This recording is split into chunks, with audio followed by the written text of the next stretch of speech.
మనం ఒకటి తలిస్తే దేవుడు ఒకటి తలుస్తాడు కదా! అలానే మేము కాలేజ్‌కెళ్ళిపోదామని పొద్దున్నే చాలా ఫాస్ట్‌గా వచ్చాం. తీరా చూస్తే మేమెళ్ళింది కాలేజ్‌కి కాదు, పీవీపీ మాల్‌కి. నేను పీవీపీ మాల్‌కి రావడం ఇదే ఫస్ట్ టైం. అది కూడా ఎక్స్‌పీరియన్స్ ఉన్న నా బెస్ట్ ఫ్రెండ్‌తో పాటు. చూడ్డానికి మాల్ ఎంత పెద్దగుందో, ఇక్కడ ఏం కొనుక్కున్నా బిల్లు కూడా అంతే పెద్దగా వస్తది. ఉన్నపళంగా ఈ పీవీపీకి రావడానికి మెయిన్ రీజన్ అయితే మ్యాడ్ స్క్వేర్ మూవీ అనమాట. ఇంకెలాగో హాస్టల్‌కి వెళ్ళిపోతున్నాం కదా! వెళ్లే ముందు మూవీ చూసి వెళ్దామని వచ్చేసాం. అలా మూవీ టికెట్స్ తీసుకున్నామో లేదో దీనికైతే అప్పుడే ఆకలేసింది. అది మాత్రం రాకుండా నన్ను వాళ్ళ చెల్లిని పంపిస్తుంది ఏదో ఒకటి తీసుకురమ్మని. చాలా ఎర్లీ మార్నింగ్ రావడం వల్ల అన్ని క్లోజ్ అనమాట. మాల్ మొత్తంలో ఏమన్నా దొరికిద్దేమో తినడానికని చూస్తుంటే ఒక కార్నర్‌లో టిఫిన్స్ అయితే ఉన్నాయి. ఇంకా అక్కడికి రమ్మంటే అప్పుడొచ్చింది.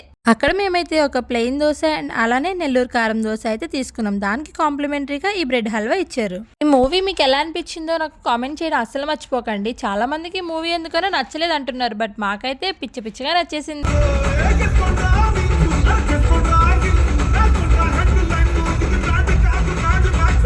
మూవీ చూస్తున్నంత సేపు ఆల్మోస్ట్ గ్యాప్ లేకుండా నవ్వుతూనే ఉన్నాం. నేను మా ఫ్రెండ్ అయితే ఈ పాటకి చాలా బాగా కనెక్ట్ అయ్యాను. నువ్వు ఎప్పుడు పెళ్లి చేసుకుంటావి, నీ పెళ్లికి వచ్చి నేను కూడా ఇలానే చెడగొడతానని కామెంట్ చేస్తూ ఉన్నాను. హాఫ్ మూవీ అయితే అయిపోయింది. బ్రేక్ ఇచ్చారు. అలా బయటకు వచ్చి పాప్కార్న్ తీసుకొని అయితే వెళ్ళిపోయాం. కెమెరా ఆన్ చేయనంత వరకు దాని మాటలు అయితే మనం వినను కూడా వినలేము. కెమెరా ఆన్ చేయగానే సైలెంట్ అయిపోద్ది. మూవీ ఎలా ఉంది? సూపర్. మాట్లాడింది అయ్యో.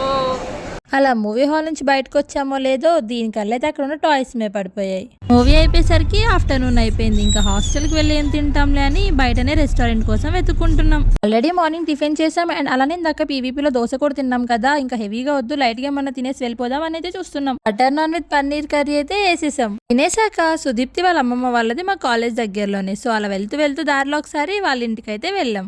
కాసేపు వాళ్ళ అమ్మమ్మ తాతయ్యతో మాట్లాడి వాళ్ళకి బాయ్ చెప్పేసి మేమైతే హాస్టల్కి స్టార్ట్ అయిపోయాం. ఛానల్ ఎవరైనా సబ్స్క్రైబ్ చేసుకోకపోతే సబ్స్క్రైబ్ చేసుకోండి.